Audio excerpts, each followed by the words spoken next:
नमस्कार मित्रों, मेरे YouTube चैनल हिंदू धर्म सा प्रमाण पे आप सबका एक बार फिर से स्वागत है। मैं रायपुर से अनिल श्रीवास्तव आपके लिए एक नया एपिसोड लेकर उपस्थित हूँ। मित्रों, हम लगातार धीरे धीरे जो हिंदू धर्म के बारे में एक एक करके जो बातें जानते जा रहे हैं। जितना मैं जानता हूँ आपके सामने प्रस्तुत कर रहा हूँ और साइंटिफिक तरीके से सप्रमाण और बिना किसी चमत्कार पाखंड इत्यादि को के साथ सबको छोड़कर। मेरी इस कोशिश का क्या नतीजा है ये तो आप ही लोग जानते होंगे। अभी जो पिछले एपिसोड में मैंने आपसे चर्चा की थी परमात्मा आत्मा की, अब आज हम इस एपिसोड में इस बात पर चर्चा करेंगे कि हिंदू धर्म में जिस बात का बड़ा जिक्र है, बहुत महत्वपूर्ण स्थान है, और वो है पुनर्जन्म। क्योंकि सारे जो आत्मा परमात्मा ये परिकल्पना जो मोक्ष ये सब इसलिए इसी बात पर बीच में जो बात आती है पुनर्जन्म की। तो ये पुनर्जन्म का कंसेप्ट क्या है, इसकी जरूरत क्या पड़ी, इसको हम हिंदू धर्म में क्या बात है, इसमें क्यों इसको पुनर्जन्म की ये थ्योरी आई, इसके लिए पहले हम विज्ञान और दूसरे धर्मों पे एक नजर डाल लेते हैं जल्दी कि क्या उधर बात है। तो देखिए, इसमें जैसे इस्लाम में आत्मा वगैरह तो है ही, आप जानते हैं, जिन्नात और ये सब, और वो जन्नत में जाएगा मतलब आत्मा ही जाएगी। लेकिन पुनर्जन्म का कंसेप्ट नहीं है, क्योंकि उनका कहना यह है कि आत्मा को परमात्मा फिर उस शरीर में डाल देगा और कयामत के दिन वो खड़ा होगा और उसके कर्मों का हिसाब किताब होगा।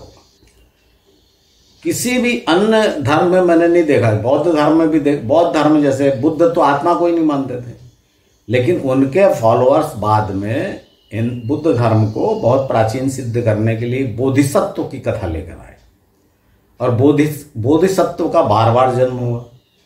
ये बुद्ध का जो जन्म है सिद्धार्थ गौतम का, ये आखिरी जन्म है, क्योंकि इसके बाद निर्वाण हो गया। तो निर्वाण होने पर भी आत्मा की बात आ जाती है, क्योंकि निर्वाण किसका हुआ, जो पार्थिव शरीर है वो तो यही छूट जाता है, कोई भी धर्म कोई मानने वाला हो। तो निर्वाण किसका होगा, आत्मा का होगा। और निर्वाण का अर्थ ही है कि अब जन्म फिर से नहीं होगा। इसका मतलब पुनर्जन्म की अवधारणा तो है, माने या ना माने। जहां तक विज्ञान की बात है, विज्ञान तो अभी आत्मा को ही नहीं मान रहा है, तो पुनर्जन्म की बात ही नहीं है। वैसे जो इनका एक पैरासाइकोलॉजी करके डिपार्टमेंट है, उसमें वो लोग जब भी कहीं से पुनर्जन्म खबरें आती रहती हैं, कोई बच्चा बताता है कि मैं यहाँ था वहाँ था और इस जन्म में उस घर में था, और कई ऐसी घटनाएं हुई जहाँ बच्चों ने जाके उनके मतलब जो कहना चाहिए कि पिछले जन्म की यादें भूली नहीं। तो ऐसे केसेस को भी उन्होंने स्टडी किया, जो पैरासाइकोलॉजी जो विदेश से आते हैं वो सब। लेकिन अभी तक सत्य बात क्या है ये कहीं सिद्ध नहीं हुआ। अब हम इस बात को देखते हैं कि पुनर्जन्म का कंसेप्ट है क्या, इसका महत्व क्या है, जरूरत क्या है। जैसा भगवान श्री कृष्ण ने गीता में कहा है, कर्मण्येवाधिकारस्ते मा फलेषु कदाचन।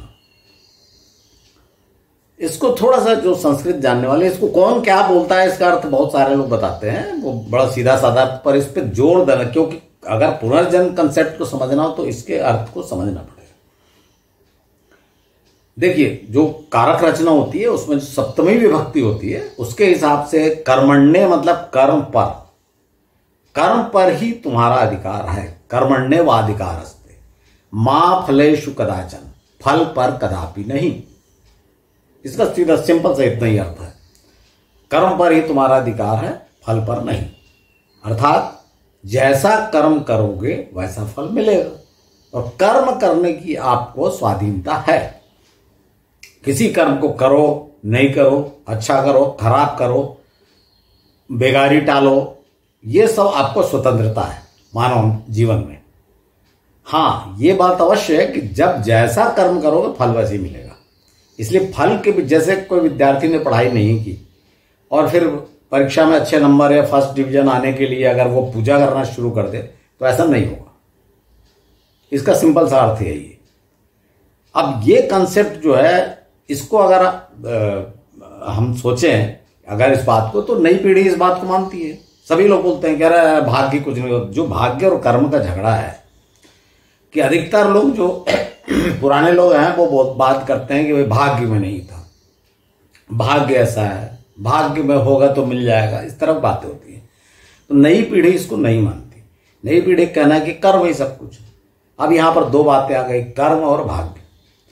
तो अगर भगवान कृष्ण ने गीता में कहा है तो अब भगवान कृष्ण को आप रिजेक्ट नहीं कर सकते, झूठा उनके स्टेटमेंट को नहीं कह सकते। इसका मतलब कर्म ही प्रधान है। तो जब कर्म ही प्रधान है तो फिर भाग्य क्या होता है? इसी बात को प्रूफ करने के लिए ये पुनर्जन्म, पिछले जन्मों का कर्म, ये सब बातें हुई। कैसे, इसको थोड़ा सा और समझ लीजिए। जो नहीं मानते हैं अभी भी, जो भाग्य और पुनर्जन्म नहीं मानेंगे, उनके लिए मैं कंसेप्ट, हिंदू धर्म में पुनर्जन्म की कंसेप्ट कहाँ से आया वो बताने की कोशिश कर रहा हूँ। कि आपने जैसे भाई ठीक है, कर्म पर अगर मैं बहुत पढ़ाई करूंगा तो फर्स्ट डिवीजन आऊंगा, बहुत अच्छी पढ़ाई करके निकला तो अच्छी नौकरी मिलेगी, ये सब तो सही है कि अपने कर्म पे आधारित है। लेकिन एक बच्चा मां के पेट से गूंगा बहरा पैदा हुआ, इसमें उस बच्चे का क्या कर्म, क्या किया, उसकी क्या गलती? वो आप डॉक्टरी कुछ ही बता दो कि पेट में ये नहीं मिला और माँ ने ये विटामिन नहीं खाया, वो सब सही है। उस बच्चे का इसमें क्या दोष है? अब बताइए। इसीलिए अब ये भाग्य की बात आ जाती है, इसलिए भाग्य की बात मानने लग जाते हैं लोग। लेकिन फिर भी हम बोलेंगे कि हम कर्म को ही मानेंगे, हम भाग्य को नहीं मानेंगे। तो फिर ये ऐसा क्यों हुआ? तो यहां पर आता है पिछले जन्मों का कर्म या पिछले जन्मों के कर्मों का फल। इसको और अच्छे समझने के लिए मान लीजिए, ये इसको छोड़ दीजिए, विकलांग लोगों को छोड़ दीजिए, बुद्धि की बात करिए। भाई कर्म के लिए आपको बुद्धि चाहिए। जो अच्छे अच्छे बुद्धिमान लोग हैं, बहुत आज के जो बहुत ही बुद्धिमान आदमी, किसी का जो जितने इंडियंस हैं गूगल में यहाँ वहाँ जो सीईओ बने हुए हैं, वो तो बहुत बुद्धिमान लोग हैं, तभी इतनी ऊंचाई पे गए। लेकिन वो यहाँ तक अपनी बुद्धि के द्वारा, अपनी मेहनत और लगन के द्वारा, लगातार मेहनत के बाद पहुंचे यहाँ तक। अब एक बड़ा जो क्या कहना चाहिए अरबपति व्यापारी है, उद्योगपति है, अपने देश में, किसी का नाम नहीं लूंगा, अपने देश में है, उनके भी पुत्र हैं, पुत्र पुत्रियां हैं। तो उनके पुत्र पुत्रियों ने ऐसा क्या कर्म किया कि उन्होंने इतने बड़े अरबपति व्यापारी घर जन्म लिया, और दूसरा आदमी जो लगातार 30 साल 40 साल मेहनत करके जो कमा रहा है, बुद्धि भी ज्यादा है, मेहनत भी बहुत किया, उससे ज्यादा आराम से ये लोग, उससे ज्यादा पैसे वाले हैं और ज्यादा आराम से हैं। अब ये इसको क्या बोलेंगे आप? कर्म तो उन्होंने कुछ किया नहीं, पैदा हो गए व्यापारी के यहाँ। कैसे पैदा हो गए भाई? इतने बड़े आदमी के यहाँ या कोई मिनिस्टर के यहाँ, कोई दूसरा आदमी ले लीजिए, उसमें ऐसा कुछ नहीं है, किसी मंत्री के यहाँ पैदा हो गए, कैसे? इसमें उनका क्या कर्म? यहां ये सब बातें, अब अपन भाग्य को मानेंगे नहीं भाई, मॉडर्न लोग तो कर्म को ही मानेंगे, भगवान कृष्ण ने भी कहा है। तो यहां पर बात आती है पिछले जन्मों के कर्मों का फल। आशा है आप इसको, पुनर्जन्म का जो कॉन्सेप्ट है, क्यों पुनर्जन्म हुआ होता है, इसको आप समझे होंगे। तो हिंदू धर्म में जो पुनर्जन्म का कॉन्सेप्ट इस बात के लिए है कि पुनर्जन्म इसी कारण होता है कि भाई आपने पिछले जन्मों के कर्मों को भुगतना है, उसके फल को भुगतना है। इसलिए बहुत कई जगह मैंने ऐसा भी कॉन्सेप्ट देखा कि पैदा होने के बाद एवरेज मान लीजिए कि 80 साल 90 साल की आयु मनुष्य की मानी जाती है, तो 40-45 साल पिछले जन्मों कर्मों का फल रहता है। उसके बाद फिर आगे के जन्मों का, अब आखिरी में जो आपने कर्म किए उसका फल कब आप भुगतेंगे, उसके लिए आपको फिर जन्म लेना पड़ेगा। ये तो हो गया पुनर्जन्म की व्याख्या। अब इसमें आपने देखा होगा, कई आपको धर्म प्रचारक भी, जो साधु संत, ऐसा बताएंगे कि मरने के बाद 84 लाख योनियों में भ्रमण करना होता है। जो कीड़े मकोड़े, पशु पक्षी जानवर, ये सब की योनियों में जाएंगे, और ये सब योनियां कही जाती है भोग योनि। केवल मानव योनि ही कर्म योनि है। मतलब यहां आपको कर्म करने की स्वतंत्रता है। भाई कोई शेर को आप बोलेंगे कि वो शेर सोचेगा कि अब मैं आज उपवास रहूंगा और पूजा करूंगा, और या मैं जानवरों को नहीं मारूंगा, घास खाऊंगा, तो ऐसा नहीं हो सकता। क्योंकि उसको वो उस जो उसका जीवन है उसमें जो उसको कर्तव्य निर्धारित है काम, वो उसको करना ही है। इसलिए इन सबको कर्म योनि भोग योनि कहा जाता है। केवल मानव को कर्म योनि प्रदान की गई है जहां पर वो अपने मर्जी से काम कर सकता है, और जो एक वो काम करने की स्वतंत्रता है, लेकिन काम जो करेगा उसका फल उसको भोगना पड़ेगा।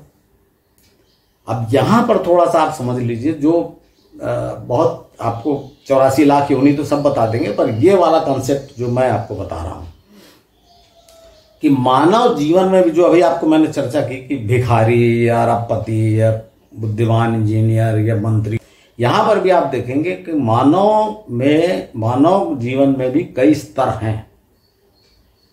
तो आपके कर्मों से ये स्तर जो अगला जन्म है वो भी कर्मों के आधार पर ऊपर नीचे होता रहता है। मतलब जैसे आज किसी की मृत्यु हो तो जरूरी नहीं कि वो जाके पशु पक्षी वाली योनि में चला जाए, वो अगला जन्म फिर से मानव जन्म, क्यों यही तो बात है। जो पुनर्जन्म की जो घटनाएं आती हैं वो तो मानव जन्म फिर से मानव जन्म लेने पर ही ये घटनाएं आती हैं। अगर वो पशु पक्षी की योनि में चला जाएगा और 84 लाख योनि भ्रमण करेगा तो फिर बात ही कहाँ होगी, पूरा पता ही नहीं लगेगा आपको। तो यहां पर मतलब ये कंसेप्ट ये है कि जैसे एक सामान्य नागरिक है, जैसे हम लोग हैं, सामान्य जीवन है भाई, अपना जीवन पढ़ाई लिखाई किए, मेहनत से गुजारे और सामान्य जीवन जिए। तो अगर हमने इस जीवन को अच्छे से जिया है, धोखाधड़ी नहीं की है, लोगों को नुकसान नहीं पहुंचाया है, ठीक ठाक किया है, तो हो सकता, कोई दावा नहीं किया जा सकता, हो सकता है कि हमारा अगला जन्म जो है आज जो मेरा स्तर है उससे ऊंचे स्तर पर हो। और जो लोग जैसे बड़े लोग बन गए, अब वो बड़े बन गए, अच्छा जीवन उन्होंने जिया, अच्छा जीवन जीने के बाद उन्होंने ऊंचे स्तर पर जन्म लिया। अब ऊंचे स्तर पर जन्म लेने के बाद उनको घमंड हो गया। जैसे बताते ना आपको, कई मंत्री के लड़के हैं, बाहुबली हो जाते हैं, मार देते हैं, या बड़े धन संपन्न लोगों पर अत्याचार करना, दूषित जीवन जीना। तो इसका मतलब है कि अगली बार वो गिरेंगे, नीचे जाएंगे। और इसमें ही कई लोग ऐसे होते हैं, जैसे आपने देखा होगा, जो सीरियल किलर हो गए या भयंकर रेपिस्ट हो गए, बहुत ज्यादा जो तंग करने वाले, यानी जब मानव जीवन में बहुत नीचे स्तर पे आप काम करोगे, बहुत ही निचला, तब आप पशु योनि में चले जाओ। ये इसकी थ्योरी है। इस तरह से कर्मों का फल निर्धारित होता है। अब यहां पर जो कंसेप्ट है पुनर्जन्म का, क्योंकि देखिए ये इस बात को आप किसी भी दूसरे धर्म से या साइंस से इस बात को नहीं सिद्ध कर सकते। क्यों नहीं कर सकते? कि भाई आप सब चीज, जैसे अभी वो आपको मैंने पिछले एक एपिसोड में उदाहरण दिया था, स्टीफन हॉकिंस जो बहुत बड़े वैज्ञानिक हो गए, वो सब चीज ठीक है, एक साइंटिस्ट आपको बता देगा कि भाई ये आदमी जो कुर्सी से हिलडुल नहीं सकता, उनको ये वाली बीमारी हो गई, बता देगा। पर क्या इस बात का उत्तर दे सकता है कि उसको ये बीमारी क्यों हुई, उसको ही क्यों हुई? क्योंकि वो जो बीमारी मैंने पढ़ा है कहीं कि 10 लाख या 20 लाख लोगों में से एक को होती है वो बीमारी, जिससे वो स्टीफन हॉकिंस ग्रसित थे। तो 20 लाख लोगों में से एक को हुई, तो भाई तुमको ही क्यों हुई? देखिए ऐसे बंधुओं, ऐसे अनेक प्रश्न हैं जिसका आपके पास जवाब साइंस भी नहीं दे सकता और दूसरे धर्म वाले नहीं दे सकते। इसलिए केवल हिंदू धर्म में ये उसका जवाब है, और वो है पिछले जन्मों के कर्मों का फल। देखिए इस जन्म में जो कर्मों का फल रहेगा, जैसे आप नहीं पढ़ेंगे फेल हो गए, तो वो तो आपको सामने दिखेगा। ऐसी चीज जिसको भाग्य कह दिया जाता है, दुर्भाग्य कहा जाता है, सौभाग्य कहा जाता है, ये एक्चुअली में पिछले जन्मों के कर्मों का फल है। ये हिंदू धर्म में कंसेप्ट है। मित्रों, जब ये इस तरह की बातें हुई हिंदू धर्म में, तब फिर ये जो ऋषि मुनियों ने, आम जनों नहीं, ऋषि मुनियों ने सोचा कि भाई जब मानव योनि में हम बार बार जन्म लेते रहेंगे तो हमको तो कर्म के फल मिलते रहेंगे। अच्छा भी कर्म करें तो और अच्छा जीवन होगा। आप अच्छा जीवन जिया, आपने बिल्कुल पुण्य वाला जीवन जिया, सबको इससे उपकार किया, किसी कोई लूट, कोई लालच नहीं, कोई लोभ नहीं, सब अच्छा जीवन जिया, तो भी आप मानव शरीर में ऊंचे स्तर पर जन्म लेंगे। तो जन्म लेना ही है। अब एक जन्म में आपने बहुत मेहनत की, बहुत तपस्या की, बहुत ज्ञान प्राप्त किया, बहुत अच्छा जीवन जिया, ब्रह्म को जाना, ब्रह्म ज्ञानी बन गए, लेकिन जब मृत्यु के बाद आप फिर से जन्म लेंगे तो फिर से आप माता के गर्भ में जाएंगे, 9 महीने रहेंगे, जब बाहर आएंगे तो फिर आप असहाय होंगे, बिस्तर पड़े रहेंगे, फिर बोलना चलना, उंगली पकड़ के सीखना। तो आपके इस जन्म में जो आपने मेहनत की, ज्ञान प्राप्त किया, उसका क्या फायदा? ये देखकर देखिए, इसको ये कोई थ्योरी नहीं है, ये प्रैक्टिकल ऐसा होता है, आप सोच लीजिए। ये देखकर बुद्धिमान लोगों ने, हिंदू धर्म के जो फिलासफर्स जो थे, ऋषि, उन्होंने ये सोचा कि भाई ये जो जन्म मृत्यु के चक्कर से छुटकारा पाना चाहिए, पुनर्जन्म हो, जब यही करना है फिर हमारे इतने ज्ञान प्राप्त करने क्या फायदा? तब उन्होंने मोक्ष के बारे में सोचा। यहां पर मोक्ष का कॉन्सेप्ट आता है, अर्थात पुनर्जन्म के चक्कर से छूट जाना, जन्म मृत्यु के चक्कर से छूट जाना, इसे कहा जाता है मोक्ष। मित्रों, ये मोक्ष के बारे में जो मैंने आपको बोला, इसको थोड़ा विस्तार से वर्णन करना चाहता हूं, क्योंकि देखिए, आपने अभी कई चैनल आपने देखा होगा ना, कई चैनल चल रहे हैं एक्स मुस्लिम्स, बहुत तूफान माने गदर मचा हुआ है, जिसमें वो जो अपने धर्म की बातें बता रहे हैं। तो इसमें मैं भी ये कोशिश कर रहा हूं कि बिना किसी को हर्ट किए धर्म ग्रंथों में क्या गलत है, क्या सही है, फिलॉसफी क्या है हिंदू धर्म की, गलती कहाँ हो रही। जैसे आपको मैंने मनुस्मृति का बताया था कि लोग गाली बकते रहते हैं, वास्तव में ये जो दलित जातियां कहाँ से बनी, ये आपको बताया था। अब ये पुनर्जन्म, लोग हंसते हैं कि भाई पुनर्जन्म किसी और धर्म में नहीं तो यहां पर क्यों है, तो वो मैंने आपको कंसेप्ट बताया। तो इस तरह से मैं प्रयत्न कर रहा हूं आपको बताने का। तो जैसा मैंने आपको बताया कि मोक्ष की परिकल्पना इसी कारण है। अब इसको जब आप धर्म ग्रंथों में देखेंगे कि भाई मोक्ष कैसे, आप सीधे सीधे देखिए, पहले तो मोक्ष का मतलब क्या होता है? मोक्ष का मतलब होता है छूटना। आपने वो सूर्य ग्रहण, चंद्र ग्रहण में देखा होगा ना, मोक्ष इतने बजे, मोक्ष मतलब छूटना। यहां पर मोक्ष के अर्थ है जन्म मृत्यु के चक्कर से छूट जाना। अब इसके लिए ये क्यों ये कॉन्सेप्ट आया, जन्म मृत्यु चक्कर छूट जाओ फिर क्या होगा? ये कॉन्सेप्ट आया इसके लिए, जन्म मृत्यु के चक्कर छूटना। आपको मैंने आत्मा का बताया था कि जब आत्मा, परमात्मा ने अपने अंश को अलग किया तो आत्माएं कोई काम नहीं कर पाई, क्योंकि पूर्ण सत्वगुण थी। फिर उनको सूक्ष्म शरीर बनाया गया, उनका जो पंच विकार से, जो रजोगुण और तमोगुण से। तो जब आत्मा को ये पंच विकारों ने घेर लिया और वो अब उनको इच्छा होने लगी, काम क्रोध मद लोभ मोह, जो 5 विकार बताया था, तो वो सूक्ष्म शरीर के द्वारा संपन्न नहीं हो सकता। इसलिए उन्होंने पार्थिव शरीर, पंच महाभूत जिनको कहा गया है, पंच महाभूत कौन सा? क्षिति जल पावक गगन समीरा, अर्थात पृथ्वी, जल, अग्नि, आकाश और वायु, ये पंच तत्व हैं। इनको पंच महाभूत भी कहा गया क्योंकि इस पृथ्वी में पाए जाने वाले 5 तत्व हैं। इसीलिए इनसे बने हुए शरीर को पार्थिव कहा जाता है, पार्थिव शरीर। तो पार्थिव शरीर धारण किया। अब यहां पर समस्या क्या है कि भाई आपको छूटना, कि अगर आपको इससे छूटना है, मोक्ष चाहिए, तो आपको सीधी सीधी बात है, काम क्रोध मद लोभ मोह से छूटना है। इनसे निकल के जब आत्मा प्योर हो जाएगी, पूर्ण सत्व गुण पहले के जैसे, तब फिर वो परमात्मा मिल सकती है। तो पंच विकारों से छूटने के लिए आपको पार्थिव शरीर का उपयोग करना पड़ेगा। पार्थिव शरीर के जैसे आप किसी की मृत्यु हुई और उसकी आत्मा सूक्ष्म शरीर धारण कर ली, अब वो पंच जो विकार है उससे कैसे अलग होगी? नहीं हो सकती। जो भी आपको करना, उपकार करना है, पुण्य करना है, पूजा पाठ करना है, इसके लिए पार्थिव शरीर चाहिए। तो पार्थिव शरीर में रहते हुए ही आपको मोक्ष का प्रयत्न करना है। पहली बात तो यह समझिए।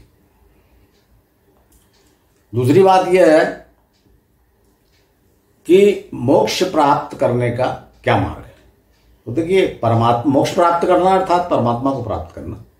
परमात्मा को प्राप्त करने के 4 मार्ग बताए गए हमारे उपनिषदों में। वो 4 मार्ग कौन से हैं? ज्ञान मार्ग, तप मार्ग, भक्ति मार्ग और कर्म मार्ग। ज्ञान मार्ग अर्थात ब्रह्म ज्ञान प्राप्त करना। आपको ब्रह्म ज्ञान प्राप्त होगा, आपको सब दुनिया निसार लगने लगेगी, बेकार लगने लगेगी, वैराग्य हो जाएगा आपको। जैसे वो भक्त ध्रुव, आपका न सुना है ना, ध्रुव के जीवन के बारे में। तो ये जो ज्ञान प्राप्त, जो यम के यहां पहुंच गए थे अपने नचिकेता ने यम के यहां जाके ज्ञान प्राप्त किया था ब्रह्म का। तो ये ज्ञान मार्ग हुआ। और तप मार्ग तो आपको पता है कि शरीर को कष्ट देकर सुखाकर भगवान बुद्ध ने भी तप मार्ग अपनाया था प्रारंभ में। फिर उनको लगा कि ये सब बेकार है, तो उनको वही ज्ञान प्राप्त हुआ, वही ज्ञान। खैर उस पर मैं बाद बोलूंगा। तो तप मार्ग तो आपको पता ही है। उसका भक्ति मार्ग, जैसे मीराबाई हो गए, सूरदास हो गए, और आपके चैतन्य महाप्रभु, जो बड़े बड़े संत ज्ञानेश्वर, जिन्होंने अपना जीवन ईश्वर के लिए समर्पित कर दिया, अपना कोई लोभ मोह लालच रखा ही नहीं। इसको भक्ति मार्ग कहा जाता है। फिर आता कर्म मार्ग, जो श्री कृष्ण का बताया हुआ कि भाई आपको पूजा पाठ ये सब करने की जरूरत नहीं है, आप पवित्र जीवन जीजिए। हर कर्म जो आप, गीता में आपको बताऊंगा मैं आगे चल के, गीता में उन्होंने कहा है श्री कृष्ण ने अर्जुन को कि तुम कर्म इस हिसाब से करो कि आप परमात्मा के लिए कर रहे हैं, जो ऑन बिहाफ ऑफ परमात्मा गॉड, माने आप भगवान की तरफ से कर रहे हो, ये सोच के किसी कर्म को करो, तो फिर आप पाप की बात ही नहीं हुई। तो ये कर्म मार्ग है। इसमें मतलब किसी को आपको पूजा पाठ करने की जरूरत नहीं है, तपस्या करने की जरूरत नहीं है। आप मनुष्य जन्म लिया है आपने, कर्म करिए, और ऐसा कर्म करिए कि परमात्मा की तरफ से कर रहे हैं आप। ये कर्म मार्ग हो। पर ये सब कहने में सरल है, बहुत ही कठिन है, नहीं हो सकता। कैसे होगा? एक आदमी बोलो तुम जाओ ज्ञान प्राप्त करो, तो कैसे वो यम कहाँ चला जाएगा और ज्ञान प्राप्त करने लगेगा? या तपस्या करने कहाँ चला जाएगा? नहीं हो सकता। इसके लिए फिर एक रास्ता बनाया गया, जिसे कहा गया, जिसके लिए पतंजलि के नाम पर है वो, पर मुझको नहीं लगता कि हाँ पतंजलि ने लिपिबद्ध किया होगा, उसको सबको कंपाइल किया होगा, ये बात सही है। ये तो है ही है, क्योंकि उनके नाम पर कहा जाता है, और उसे कहा जाता है अष्टांग योग। मित्रों, इस अष्टांग योग के बारे में, क्योंकि ये भी, इसमें तो 2-3 एपिसोड लगेंगे, क्योंकि मैं चाहता हूं कि अष्टांग योग, क्योंकि देखिए आपको लगेगा कि मैं क्यों इसको डिटेल बताना चाहता हूं। देखिए अष्टांग योग आप नाम से समझ गए होंगे ना, इसके 8 स्टेप्स हैं। योग मतलब परमात्मा से, योग मतलब जानते हैं ना, जोड़। तो किससे जोड़? परमात्मा से जुड़ना है, परमात्मा से मिलन। तो योग के 8 स्टेप्स है, 1 by 1। तो इसमें से जो शुरू के 4-5 स्टेप्स हैं, वो इस दुनिया में जीने, अच्छा जीवन जीने, स्वस्थ प्रसन्न रहने के लिए अति आवश्यक है। तो आपको मोक्ष चाहिए या नहीं चाहिए, इससे कोई मतलब नहीं। आप किस धर्म के हैं, हिंदू हैं नहीं है, इससे भी कोई मतलब नहीं। 5 स्टेप्स जो है शुरू के, वो इस धरती पर प्रसन्न जीवन, स्वस्थ खुशहाल जीवन जीने के लिए आवश्यक हैं। इसलिए मैं उनको थोड़ा सा डिटेल में आपको बताना चाहता हूं कि वो धर्म से अलग हटके भी जीवन जीने की कला है। तो मित्रों, इतना कह के मैं इस एपिसोड को समाप्त करता हूं। अगले एपिसोड में मैं ये जो अष्टांग योग के 8 स्टेप्स हैं, इनको थोड़ा थोड़ा, ज्यादा नहीं बहुत, क्योंकि आपको तो बड़े बड़े बाबा रामदेव से लेके कोई आसन बताता है, कोई कुछ बताता है। खाने वाला तो आप यूट्यूब में देखिए, भर लीजिए क्या खाना चाहिए, डॉक्टर्स बताते रहते हैं ये विटामिन ये मिनरल। तो मैं उस तरह से नहीं बताऊंगा, मेरा तरीका अलग है। मैं बताया ना, मेरा जीवन को सरलतम तरीके से स्वस्थ जीने का तरीका बताता हूं।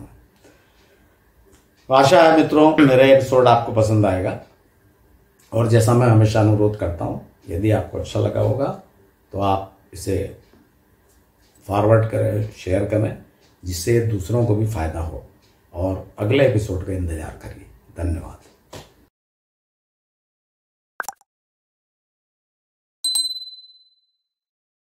ओम।